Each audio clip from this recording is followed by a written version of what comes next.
दोस्तों नमस्कार। मैं आपके लिए आज एक बहुत ही इम्पोर्टेंट और रोचक जानकारी लेकर के आया हूँ। वो ये कि उत्तर प्रदेश के लिए विशेष रूप से ये गौरव का क्षण है कि उत्तर प्रदेश का जो सारनाथ है, जो वाराणसी में अवस्थित है, बौद्ध स्थल के रूप में प्रसिद्ध है, उसको यूनेस्को की विश्व विरासत सूची में शामिल कर लिया गया है। और ऐसा स्थल पूरे देश का जो कि यूनेस्को की विश्व विरासत सूची में शामिल है, वो 45वां स्थल बन गया है। और उत्तर प्रदेश के संदर्भ में अगर हम समझें तो उत्तर प्रदेश का ऐसा चौथा स्थल है जो विश्व विरासत सूची में शामिल किया गया है 2026 में, अभी चंद दिन पहले। सारनाथ जो है, जो बौद्ध धर्म से रिलेटेड स्थल है, आप जैसा कि जानते हैं कि इसका बौद्ध धर्म के संदर्भ में ऐतिहासिक महत्व है। महत्व ये है कि जो सारनाथ है, वहाँ पर महात्मा बुद्ध ने अपना पहला उपदेश दिया था ज्ञान प्राप्ति होने के बाद। जब उनको बौद्ध धर्म की या बुद्ध बनते हैं, बोध गया में ज्ञान की प्राप्ति होती है, उसके बाद वो सीधे वहाँ से आ जाते हैं वाराणसी।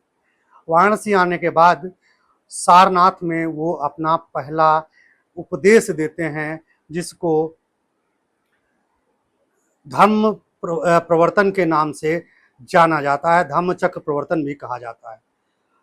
और सारनाथ के संदर्भ में दो तीन और रोचक बातें मैं आपको बताता हूँ साथ में ही, कि सारनाथ वो जगह है जहाँ जिसे जिसे ऋषिपत्रम भी कहा जाता है, जिसे मृगदाव भी कहा जाता है। और सारनाथ ही वह जगह है जहाँ से अशोक स्तंभ को भारत सरकार ने अपने राजकीय चिन्ह के रूप में, राष्ट्रीय प्रतीक के रूप में शामिल किया है। ये बहुत ही रोचक जानकारी थी सारनाथ के संदर्भ में। और बच्चों के लिए भी 45वां स्थल देश का, उत्तर प्रदेश का चौथा स्थल, उत्तर प्रदेश के शेष जो तीन स्थल हैं वो है आगरा का किला, ताजमहल और फतेहपुर सीकरी। आगरा का किला 1983 में शामिल किया गया था, आगरा का किला और ताजमहल यूनेस्को की विश्व धरोहर सूची में। और बाद में शायद मुझे लग रहा है कि 1986 वगैरह में फतेहपुर सीकरी को शामिल किया। उसके बाद ये क्षण आया है लगभग 40 वर्षों बाद उत्तर प्रदेश के लिए कि यह 2026 में शामिल किया गया है उत्तर प्रदेश के सारनाथ को।